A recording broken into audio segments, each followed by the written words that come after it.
Bentornati alla Scatola della Mente. Come vedete non vi abbiamo abbandonato, la trasmissione culturale è dedicata alle idee di Radio Ascolto Live, è di nuovo con noi. La cadenza mensile è quella che abbiamo scelto per cercare di portarvi un pochettino del nostro personale stile nel trattare temi culturali e non. E quindi ci auguriamo che questa formula vi piaccia, anche perché comunque sia, siamo del parere che trattando determinati temi anche con una certa profondità non sia il caso di andare avanti, diciamo così, a catena di montaggio. Ci piace pensare di poter lavorare con calma e con metodo sugli argomenti per poi potervi riportare con una certa dose di conoscenza e anche un pochettino di serietà, ma senza prendersi troppo sul serio. Oggi vogliamo iniziare un piccolo ciclo di puntate che ogni tanto faranno capolino nella nostra programmazione della Scatola della Mente e iniziamo a parlare di temi che potremmo definire alternativi. Cultura alternativa, idee alternative, metodi alternativi anche per imparare, per curare, per capire, per informare. Cerchiamo di dare un nostro piccolo contributo in quest'ambito, un tema che affascina moltissimo molti di noi, sicuramente Radio Ascolto Live è un tema che interessa la maggior parte di noi, dello staff e dei nostri collaboratori. E per trattare temi di questo tipo, questa prima puntata, che sarà comunque la prima di diverse puntate, abbiamo qui una persona che già avete conosciuto e che si è fatta vedere e anche conoscere, ascoltare durante i nostri appuntamenti della Scatola della Mente, che è diventata e diventerà nostra collaboratrice sul tema e che ci accompagnerà lungo queste puntate di questa particolare formula della Scatola della Mente. È con noi, di nuovo con noi, Rita Piras. Ciao Rita, bentornata alla Scatola della Mente. Tutto Ciao bene? Gabriele, grazie. Tutto allora, bene. Sono contento. Avete conosciuto Rita Piras durante una bellissima puntata della Scatola della Mente dedicata al suo libro Al di là di noi, che è stato presentato qua in radio da lei, il suo libro molto particolare, molto bello e suggestivo su temi di spiritualità, letto in maniera magistrale dalla nostra mitica Valentina Sulas, ma adesso qua Rita è tornata sotto un'altra veste. Lei è una profonda conoscerci di temi particolari, alternativi, temi legati alla spiritualità, temi legati a quello che noi potremmo definire una conoscenza di nicchia, una conoscenza alternativa, una conoscenza per certi versi esoterica, dove per esoterico si intende una conoscenza non condivisa da tutti, quindi una conoscenza nascosta, una conoscenza che è dedicata a chi decide di fare un determinato percorso appunto di consapevolezza. Quello è il senso, non tanto una conoscenza magica, questo magari no, una conoscenza profonda, una conoscenza non per tutti, o meglio non quotidiana, ecco, dedicata a chi decide di fare una determinata scelta di conoscenza. Ecco, questo potrebbe essere più calzante. Oggi noi vogliamo parlare un po', addentrarci un po' nelle tematiche dello spirito. È un dibattito profondo, lungo, incredibile, che ci ha accompagnato per millenni, quello che riguarda la conoscenza, la definizione dello spirito, la definizione di anima, la trattazione di tutti gli argomenti legati ad essa, un processo affascinante, un dibattito filosofico, religioso, letterario, immenso. Noi non abbiamo la pretesa di concentrarlo in un'ora, sarebbe impossibile, immagino, è una cosa assolutamente impossibile, però ci diamo il piccolo intendimento di prendere un pezzettino di questo tema, portarlo qua in radio e trattarlo con l'esperienza e con la conoscenza della nostra amica Rita. Dunque Rita, allora, intanto capiamoci, oggi parleremo dello spirito e di quelle che si possono definire guarigioni spirituali. Ora, intanto è difficile, come abbiamo detto all'inizio, definire cos'è lo spirito, perché potrebbero aprirsi universi, però noi abbiamo oggi magari intenzione di fare qualche piccola riflessione sul tema. Intanto, nella tua esperienza, dal tuo punto di vista di persona profonda, di persona che ha esperito, ha cercato di capire con profondità le tematiche dello spirito, secondo il tuo punto di vista, certo anche corroborato da quelle che sono le tue conoscenze e i tuoi studi, cos'è lo spirito secondo Rita Piras? Una domanda profonda, cominciamo subito. Domanda profondissima. Assolutamente sì. Allora, io ritengo che nella vita di ogni essere umano esista da sempre un intrinseco ed ancestrale desiderio della conoscenza dell'ignoto, certo, quindi di ciò che non è visibile agli occhi. Quindi accade, credo, che ad un certo punto ci fermiamo tutti a farci questa domanda, a interrogarci su questi quesiti così importanti.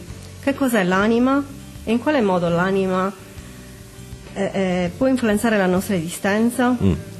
Vivendo in un periodo così frenetico, con una cultura così particolare come quella dei nostri tempi, diciamo che proprio questa cultura lascia poco spazio all'introspezione, quindi è ormai raro che qualcuno trovi anche solo il tempo per guardarsi dentro e quindi comprendere quel mondo meraviglioso che effettivamente risiede all'interno del corpo umano.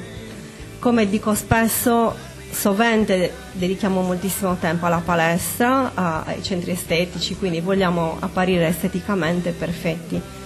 Non curiamo quasi mai quello che abbiamo interiormente, che poi in realtà è la parte più importante di noi.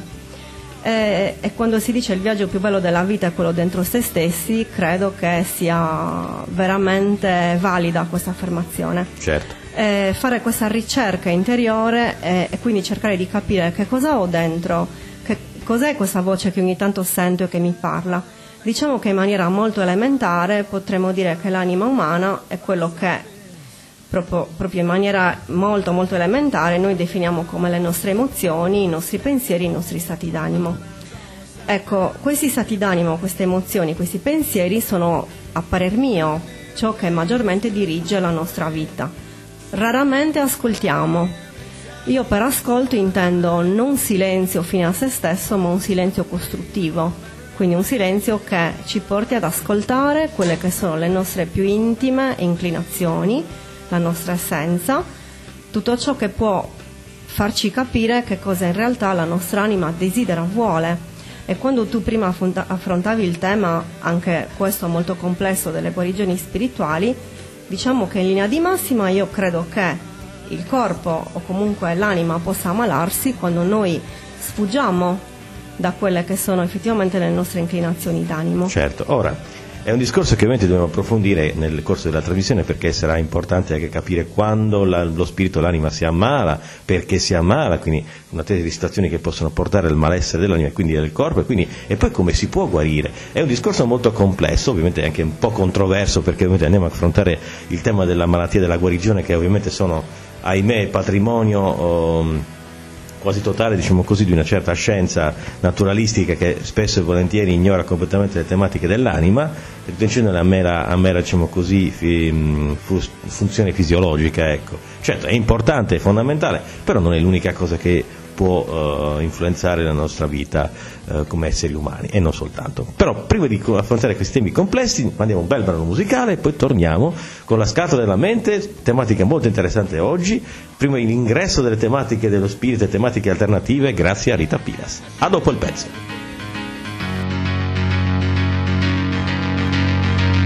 My dear old friend, it's not the end, no, don't give in to suffering, your tears will never change a thing. I promise you it's a recipe for broken hearts. So if you want to tell the world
musica torniamo qua, La Scatola della Mente, puntata seconda della nuova stagione, secondo mese, seconda puntata. Si affrontano le tematiche dello spirito, tematiche alternative, misteriose, per certi versi, affascinanti, alternative, di nicchia, e chi più ne ha chi ne metta. La nostra ospite e nuova collaboratrice è la nostra cara Rita Piras, che è scrittrice, praticante, diciamo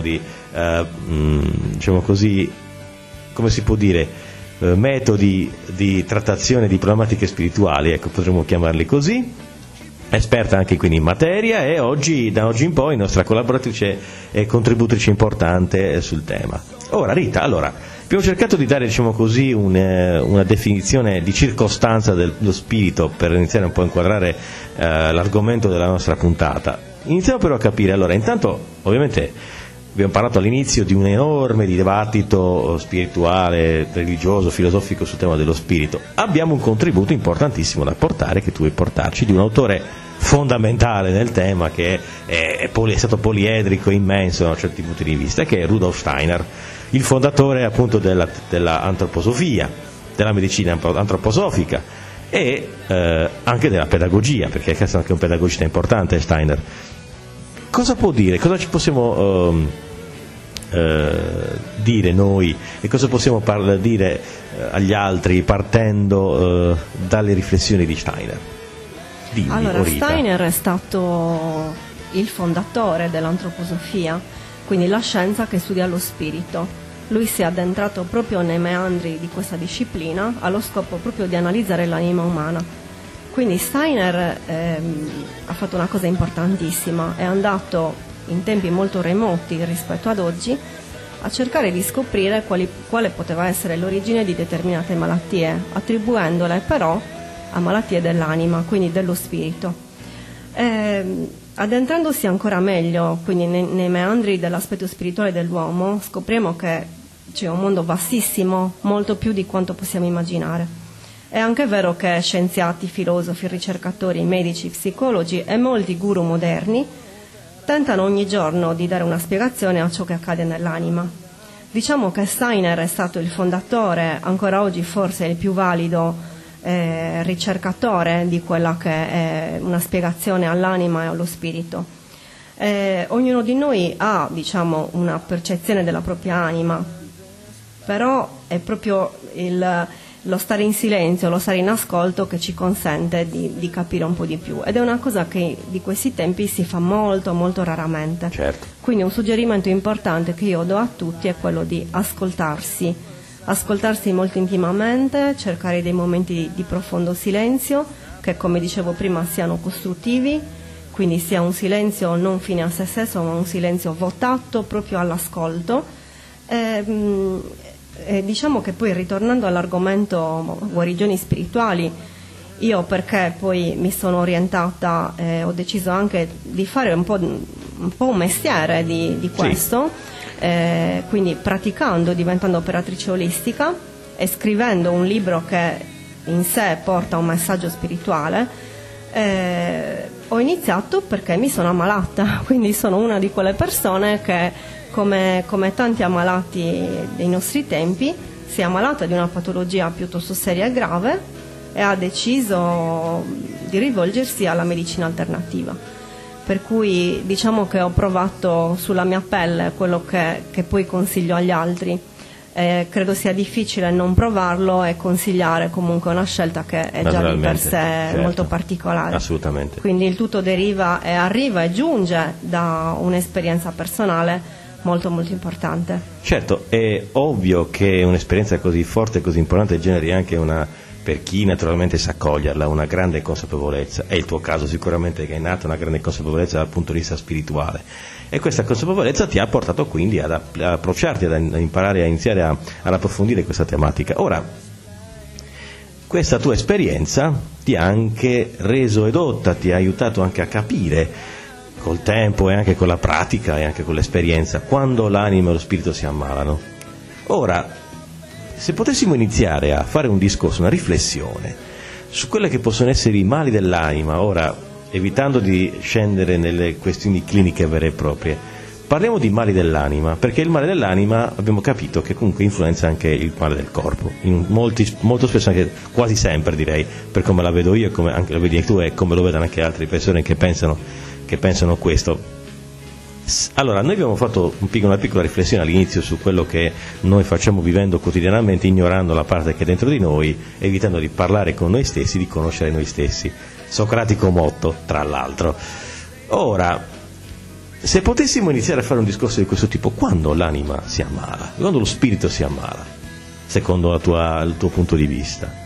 Allora, come mi voglio un attimo riagganciare al discorso che abbiamo fatto nell'introduzione. Certo. Quindi, perché noi andiamo in palestra? Perché andiamo dall'estetista? Perché teniamo moltissimo all'aspetto estetico, all'esteriorità. Perché nessuno cura l'interiorità? Nessuno, tra virgolette, tanti di noi lo fanno, ma non sono tanti rispetto a quanti potrebbero essere.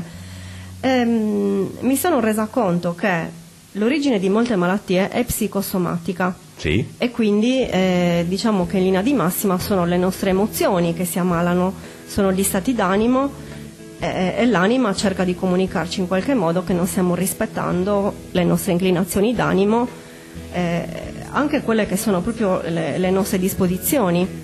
Quindi cosa può accadere? Che magari facciamo per anni un lavoro che non ci piace, questo diciamo che è un esempio molto banale, però può rendere l'idea. Facciamo per anni un lavoro che non ci piace, quindi siamo interiormente insoddisfatti. Non ci rendiamo conto che questa insoddisfazione può sfociare in una patologia, perché il fisico in qualche modo vuole e deve reagire. E quindi cosa succede? Che l'anima riversa sul corpo la sua scontentezza. Certo. Allora, scusate la voce un po'. Allora, è molto interessante quello che stai dicendo, quindi ci stai comunicando che in pratica lo spirito, l'anima, è legato a doppio filo alla nostra esistenza, alle nostre scelte e al nostro modo di vivere la vita quotidiana. E se questa nostra vita non ci soddisfa, non segue, come dici tu, giustamente le inclinazioni dello spirito, quindi magari il fare una cosa rispetto a farne un'altra, il scegliere una cosa rispetto a scegliere un'altra, questo può generare un male. Faccio un esempio pratico, come tu hai giustamente detto, magari io sono portato per fare lo scrittore o il pittore e decido di fare il contabile. Questa cosa magari sulle prime non mi dà fastidio, cioè lo accetto come un male necessario della vita, però dentro di me so che non è la mia vita, che è la mia scelta. Col tempo questa cosa si accumula, questo sentimento negativo, questo disagio della vita dell'animo si accumula, magari io ne vado avanti, lavoro, guadagno, mi sposo, faccio dei figli, cresco una famiglia, però questa cosa rimane dentro di me, questa specie di grigiore, questa specie di stortura della mia scelta a livello spirituale rimane, e un giorno mi ammalo. Che la malattia sia anche il risultato di questa stortura dal punto di vista dell'anima è possibile? Sì, a questo punto è possibile. Ma io direi che è assolutamente possibile. In linea di massima, se andiamo poi a cercare l'origine delle patologie, possiamo trovarla assolutamente in un malcontento nostro, emotivo, emozionale. Purtroppo la medicina ufficiale molto raramente prende in considerazione questo aspetto. Ecco perché esistono comunque i medici ufficiali e quelli che si dedicano alla medicina alternativa. Certo. Nel nostro paese purtroppo non è riconosciuta come valida la medicina alternativa, se non sotto alcuni aspetti, però fortunatamente siamo liberi di scegliere, ovviamente di farci curare in un modo piuttosto che in un altro. Naturalmente. Ma dirò di più, che non sto andando contro la medicina ufficiale, perché sarebbe assurdo, abbiamo tanto da dare alla scienza e da riconoscere alla scienza, però possiamo assolutamente abbinare le due cose, ovvero la medicina alternativa non apporta nessun problema ad un percorso di medicina ufficiale, piuttosto ne può accrescere i benefici.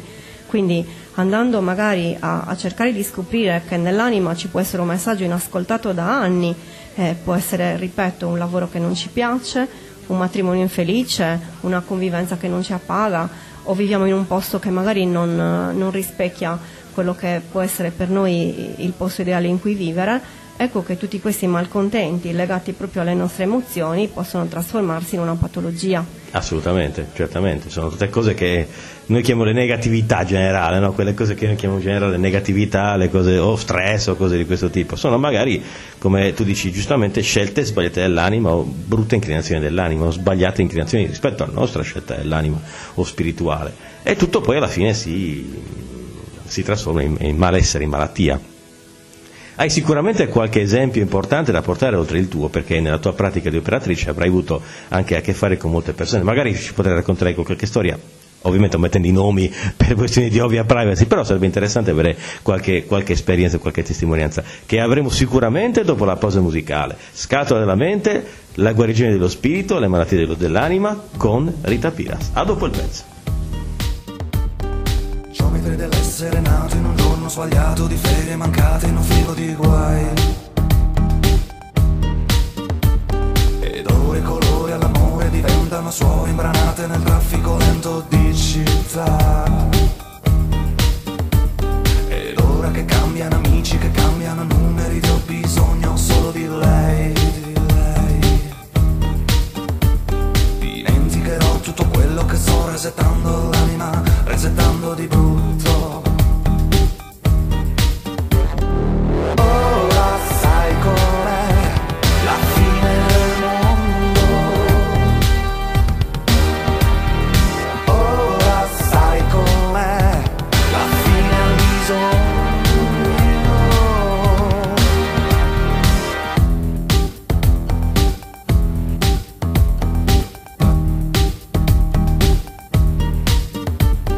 Ci hanno chiamati, denominati, smidollati e senza spirito.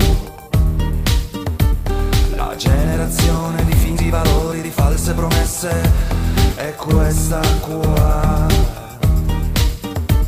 Ed ora che resti da solo, infilato, imbucato, impalato in freddi e scomodi jeans, veleno che bevi ma poi ti contieni, difetto con la tua fragile sobrietà.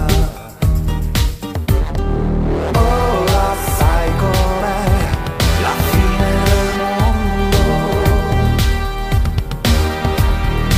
Ora sai com'è la fine al bisogno.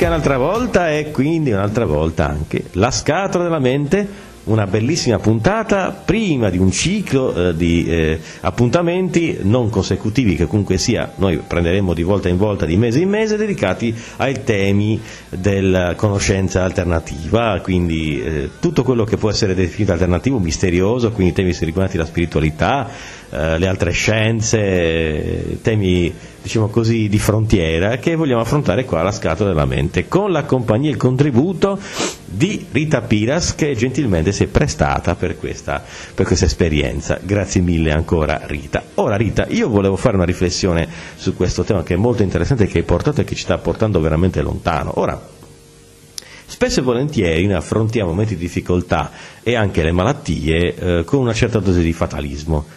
Diciamo sempre era destino, oppure che sfiga, oppure è capitato quando meno me l'aspettavo.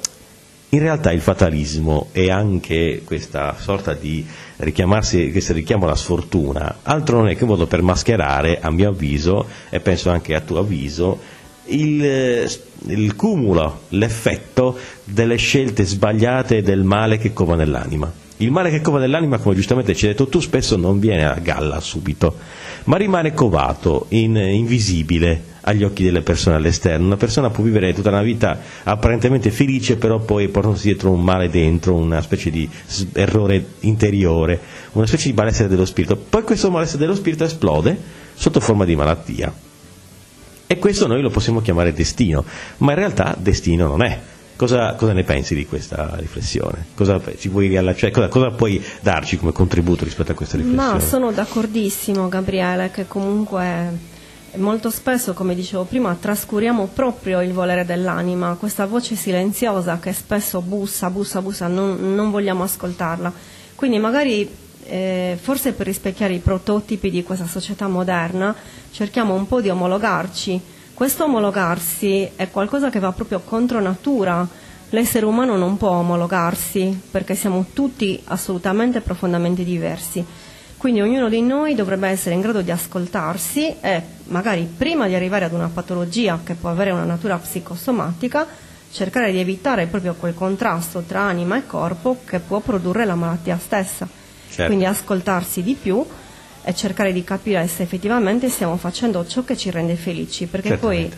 poi alla base di tutto ci deve essere un'anima felice dentro noi stessi. Se non c'è un'anima felice ma un'anima infelice, è molto probabile che andiamo ad incorrere in una malattia che comunque possa sfociare questo malcontento emozionale in una malattia fisica. Bene, allora Rita, io ti volevo chiedere un paio di contributi rispetto a questa questione dell'anima felice. Come si fa? È una domanda forse un po' banale. Quali possono essere le pratiche che possono aiutarci ad avere un'anima felice? Pratiche Allora, semplici, se vogliamo. Ma io dico sempre una cosa molto importante che ho imparato nel corso del tempo, no? Insomma, noi italiani, diciamo, Certo. in qualità di cattolici, preghiamo. Però Sì. Pregare per me non è recitare una preghiera. Pregare, ho imparato a pregare ringraziando, cioè sopra ogni cosa metto sempre la gratitudine. La gratitudine per me è la più alta forma di preghiera, quindi piuttosto che recitare una preghiera preferisco ringraziare ogni giorno. Questo ringraziamento mi sono resa conto che produce in me molta felicità. Sembrerà molto banale detto così, No, però se io banale. ringrazio ogni giorno per quello che ho, ma anche per le cose che ci sembrano più scontate, ho due occhi che mi permettono di vedere, ho una bocca che mi consente di parlare, posso sentire, posso con le mani posso gesticolare, posso prendere degli oggetti, posso camminare. Ecco, tutte queste cose che ci sembrano scontate in realtà non lo sono affatto. No, per niente. Perché potremmo non averle. Per cui per me il mezzo diciamo più reale, forse più efficace per rendere felice la mia anima è ringraziare per quello che ho, quindi essere consapevole ogni giorno della fortuna che ho nelle mie piccole cose, perché se mi vengono a mancare gli occhi improvvisamente, io ci penso e sì, dico non posso più vedere tutto quello che di bello ho intorno, e non ci pensiamo mai, non pensiamo mai che da un giorno all'altro potrei perdere l'uso delle gambe. Quindi ringrazio ogni giorno di avere quello che ho. Questa è la radice, secondo me, della felicità. Però ci vuole molta consapevolezza per arrivare a capire che tutto quello che ho non è scontato, è un dono, che tanti non hanno quello che ho io, quindi a parer mio, ecco, questa preghiera deve essere fatta in forma di gratitudine.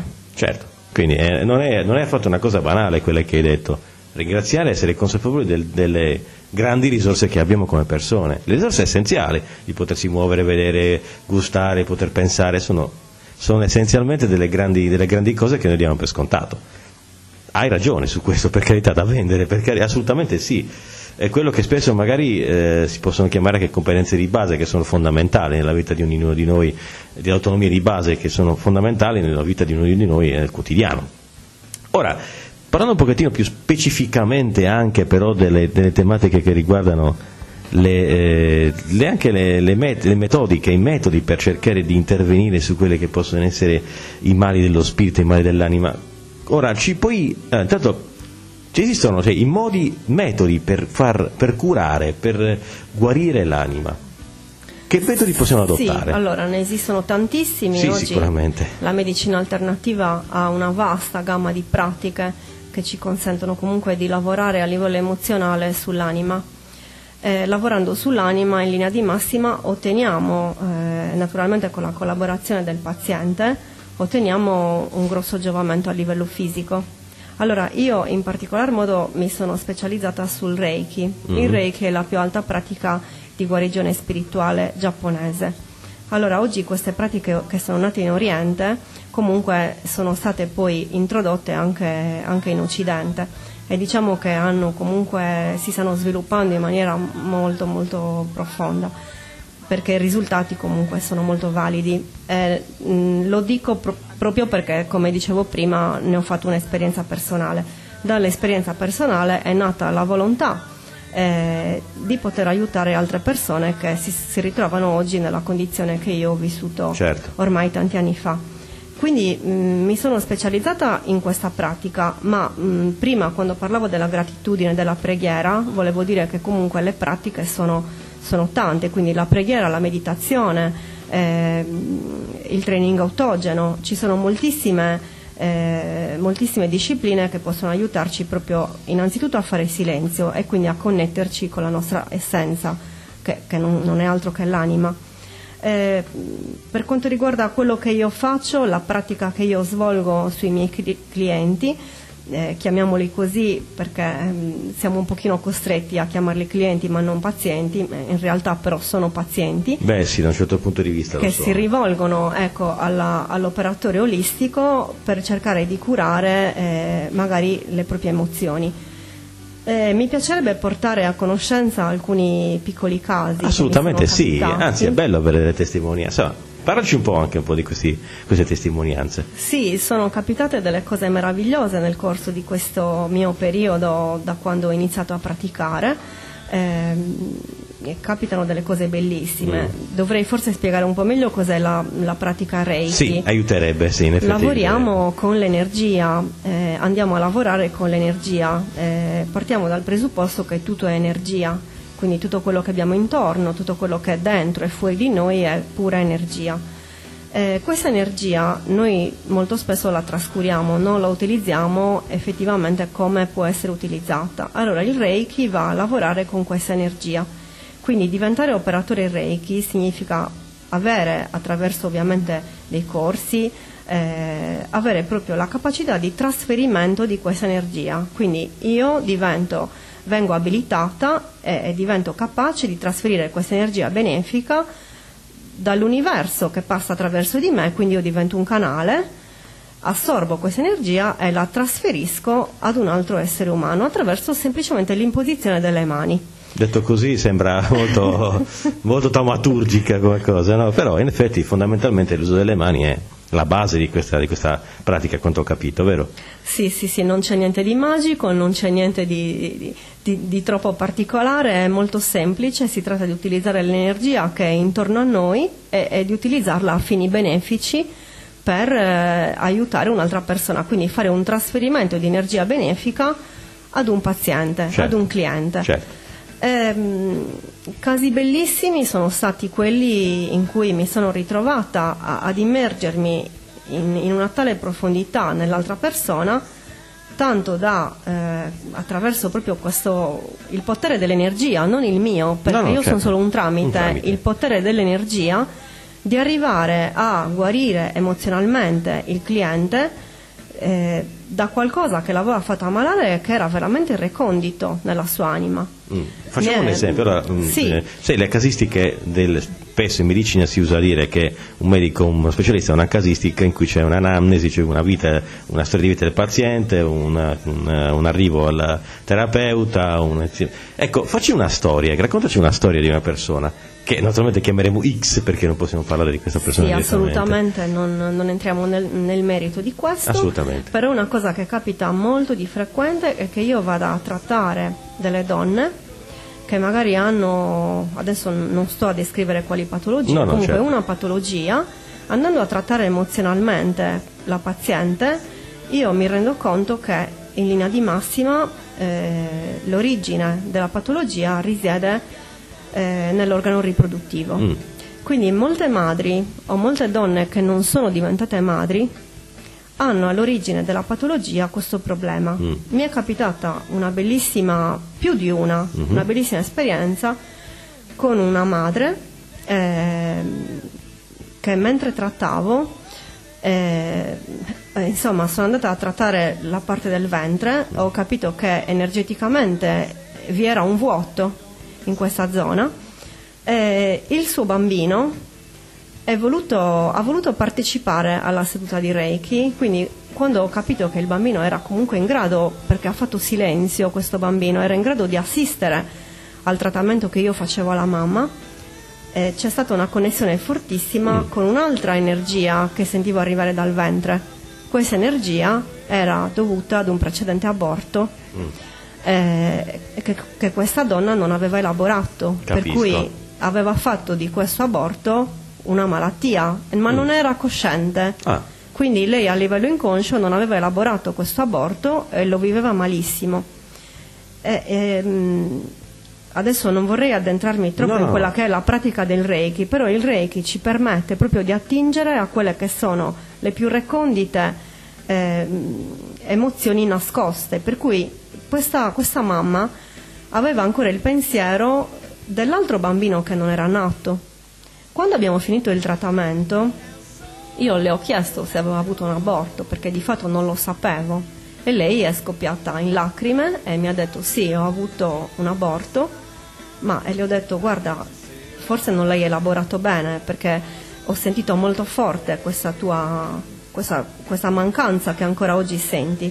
Quindi lei in realtà, piangendo, ha sfogato quello che aveva tenuto dentro per moltissimo tempo, e la presenza del bambino, del figlio, ha creato una sorta di collegamento energetico tra lei, il bambino, ma anche l'altro bambino che non era venuto al mondo. Quindi c'è stata una riconnessione energetica che a lei ha creato poi un grandissimo vantaggio a livello emotivo, perché si è ricollegata con quella parte di se stessa che non aveva perdonato. Ho capito. Cioè, in sostanza, lei, questa donna, si accusava di non essere riuscita a portare avanti questa gravidanza, ma non ne aveva in realtà nessuna colpa. Responsabilità, ovviamente. Interessante, è stata, a parte che è una testimonianza intensa e fortissima, questa davvero intensa, e ci dà un'idea precisa di come funziona una sorta di guarigione spirituale attraverso la pratica che hai portato avanti e il tuo intervento. Esla è tornata consapevole di questa parte che da un certo punto di vista era dimenticata, repressa da un certo punto di vista, e ha creato una malattia, un male fisico. Esatto, attraverso questo tuo aiuto nel far riemergere questa cosa, nel rimetterlo, come tu giustamente, in riconnessione, riconnettendo queste parti, quelle diciamo così espresse con quelle non espresse, e hai attivato un processo di guarigione. Sì, c'è stata assolutamente poi una ripresa fisica sua, di cui non mi sono occupata io, ovviamente, perché lei poi ha voluto procedere comunque con le cure ufficiali. Però c'è stata una presa di coscienza fortissima di questo suo problema, che lei effettivamente non aveva elaborato. Ecco, questa è una testimonianza molto forte che mi colpì fra tutte. Ce n'è un'altra che riguarda sempre l'apparato riproduttivo, perché poi in una donna è molto importante questo. Direi proprio di sì. Ho trattato una ragazza che aveva dei problemi d'ansia, degli attacchi d'ansia molto forti, e non riusciva proprio più a vivere serenamente, non usciva più di casa perché questi attacchi d'ansia erano diventati veramente molto molto forti e per lei molto invalidanti. Quando ho trattato questa ragazza mi sono resa conto che sempre nella zona del ventre venivo richiamata in maniera insistente, quindi c'era una mancanza di energia. Diciamo che in linea di massima, quando si vanno a toccare questi punti, il paziente tende a esternare il tutto con un pianto liberatorio. Allora questa ragazza ha pianto, abbiamo continuato il trattamento, a fine seduta lei mi ha raccontato che il suo problema attuale con l'ansia era legato, perché poi lei ha valutato questo, era legato al fatto che non andava d'accordo con la madre e che la madre l'aveva rifiutata, nel senso che quando l'aspettava non era desiderata. Quindi il suo problema con la madre effettivamente risaliva addirittura al grembo materno. Quindi lei probabilmente nella sua coscienza sapeva di questo non essere desiderata e ha portato avanti per tutta la vita forse un senso di colpa, certo, nei riguardi della madre. Certamente. Ecco, andando a scavare proprio nell'anima umana ci rendiamo conto che ci sono delle ragioni molto molto profonde poi al fatto che il fisico possa ammalarsi, quindi anche questo stato d'ansia che questa paziente presentava era dovuto ad un senso di colpa che lei non riusciva comunque a manifestare. Assolutamente, è stata un'altra testimonianza incredibile e ci dà un'idea di quanto profondo sia il lavoro che si può fare sull'anima anche per farla guarire, sullo spirito, sulle energie che sono proprie di questa parte di noi. Ci ha dato delle testimonianze efficacissime su questo e di questo ti siamo molto grati. E abbiamo anche capito come tu intervieni per cercare di portare questa cosa nel giusto ordine, ecco, nella giusta armonia con le altre parti. Ora, questa ragazza poi è riuscita a superare questo problema d'ansia grazie anche al tuo intervento? È riuscita assolutamente a superare il problema dell'ansia, sì, perché semplicemente ha preso consapevolezza di quella che era la radice del problema dell'ansia. Perché, come dicevo prima, la medicina ufficiale va benissimo, per carità, però il farmaco che va a curare l'ansia sta curando un sintomo, ma non sta curando la radice del problema. Quindi noi andiamo a eliminare un sintomo, o perlomeno pensiamo di eliminarlo, ma in realtà non lo stiamo eliminando. Condivido appieno con questo trattamento dove andiamo comunque a valutare quelle che possono essere le origini proprio delle patologie, andiamo a rimuovere completamente la causa. Condivido appieno la tua opinione e penso che sia l'opinione di tanti altri operatori di questo settore che comunque sia lavorano e hanno sempre comunque sia una grande attenzione per quelli che sono anche i contenuti rimossi dell'anima. Ora, io direi che potremmo andare in musica, si pausa e poi l'ultimo blocco con i saluti e le ultime riflessioni sul tema affascinante e interessantissimo di oggi, le guarigioni, lo spirito, i mali e le guarigioni. A dopo il pezzo.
E rieccoci qua, Scatola della mente, si parla di spirito, di argomenti di frontiera, si parla di mali dell'animo, ma dello spirito e anche di guarigioni dello spirito, con il contributo incredibile di Rita Piras, che da oggi in poi ci terrà compagnia in queste avventure.